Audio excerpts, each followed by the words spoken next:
In this video, I'm going to show you how to create a simple Power Automate flow from a Microsoft list. I'll be using the IT Asset Manager template that we used in a previous video as an example. I'll leave a link to that video above just in case you haven't seen it already. Today, I want to show you how to create a quick and easy asset expiration alert that will notify you when that piece of hardware is ready to be replaced or retired.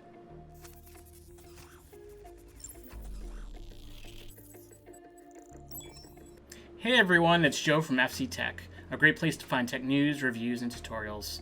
If you're new here, make sure you click the subscribe button, and all the links we referenced in this video can be found in the video's description. And with that said, let's jump into it. Alright, as you can see here, this is the IT Asset Manager template that we created in one of our previous videos. One thing that I have added in addition to that is the end of life column, as you can see right here. A lot of companies like to adopt end of life for different systems and develop life cycles for different types of equipment, more specifically laptops and desktops, sometimes servers, things like that. Adding an end of life field will give us sort of a trigger that we could use with Flow to send out an email once an end of life has been hit for a particular device or asset. And this is just a simple date column. So to get started, what we'll do, I'll open up a new tab, and we will go to flow.microsoft.com. From here, we'll click on Create. And for the sake of this video, I'm going to create a very simple scheduled flow that will run every morning at 8 a.m. in this case. I will name this Asset Expiration, plural, and I'm going to have this start today. Actually, I'll have it start tomorrow at 8 a.m. And I plan on having this run every day. Click Create. Awesome. Now you can see the start to the flow. It's set to run, once again, it's set to run every day. You can edit this if you need to right now. Now we're going to add a new step. And what we'll do is we're going to get items from SharePoint, because our IT asset management list is actually stored in SharePoint, even though it's not a traditional SharePoint list, as most of you are aware. And we'll choose our list. Well, first we'll choose the site, then we'll choose the list. So this is in the IT site. And then we'll choose the IT Asset Manager list from the site. All right, from here, what we'll do is we'll create an HTML table.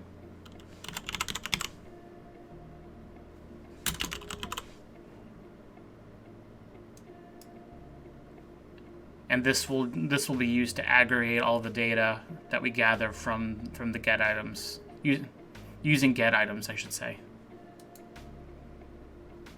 And we'll choose value.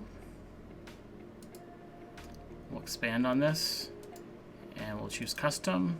And here's where we're going to actually set up all of the different headers and the values of the items that we're going to be using within the list. There are 4 primary fields that we're going to be gathering from the list itself. All right, the first item we're going to grab for our HTML table are the asset tags. Unfortunately, we can't add spaces to this header field, just be aware of that. And then for the value, it's actually going to be title. And then the next item that we're going to grab from this list is the status. This is the status field that we showed before, right here, whether it's available, in use, so on and so forth.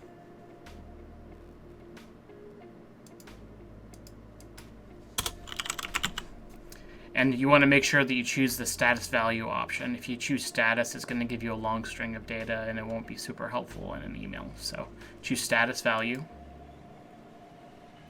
All right, next we're going to choose current owner, as we want to know who owns the current asset whomever it may be.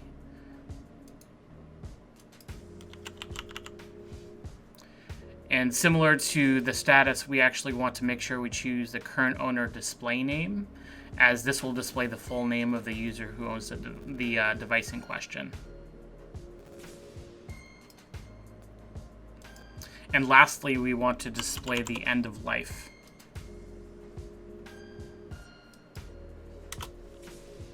That way it's clear within the email that's sent out what the actual end of life is.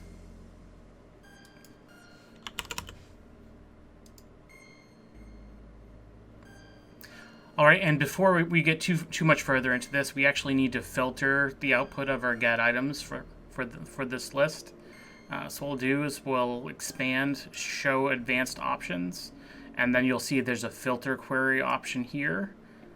With this, what we want to do, we actually want to use the filter query to restrict the items that this outputs to only items that are older than today's date. We need to type in the column name, which is end of life, then LT for less than, or older than in this case, but LT actually stands for less than.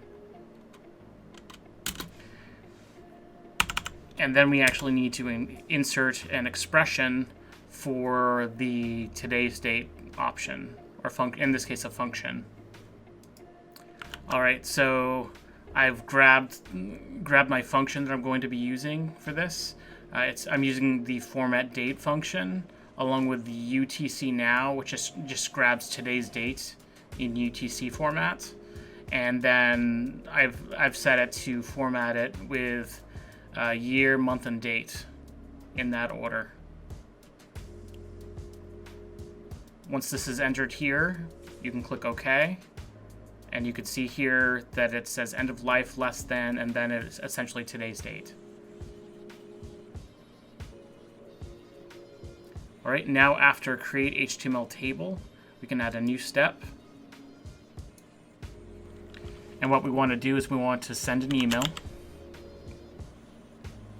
So we'll choose send an email v2.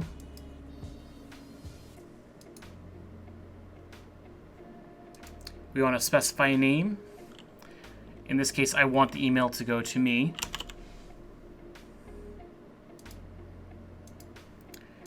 And you can type in any subject that's relevant to the alert that you want sent out. In this case, I have my alert set to inventory expirations, because there may be occasions where more than one expiration actually gets sent out at a given time. So,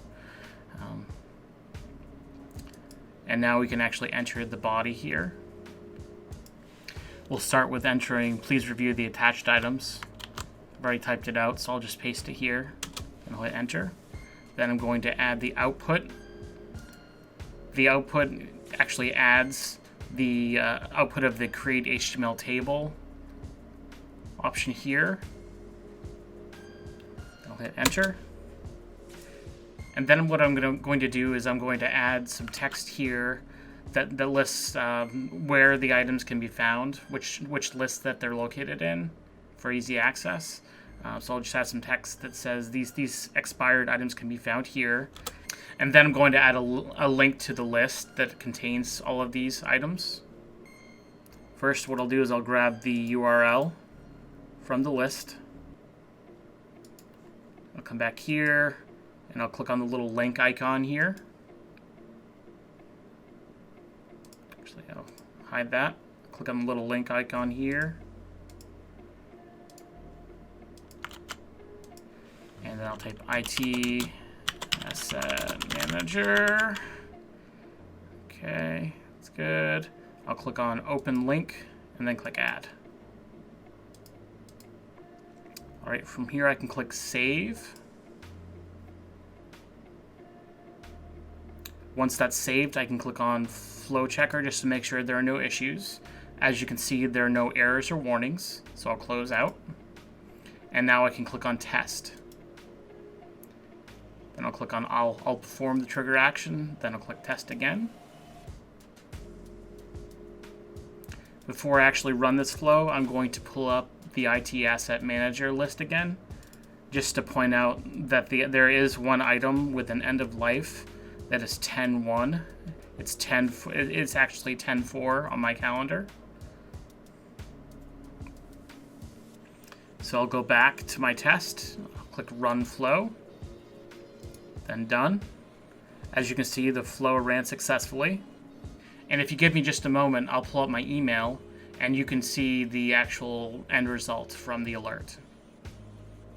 Alright, and as you can see here, we have the email that the system sent to me.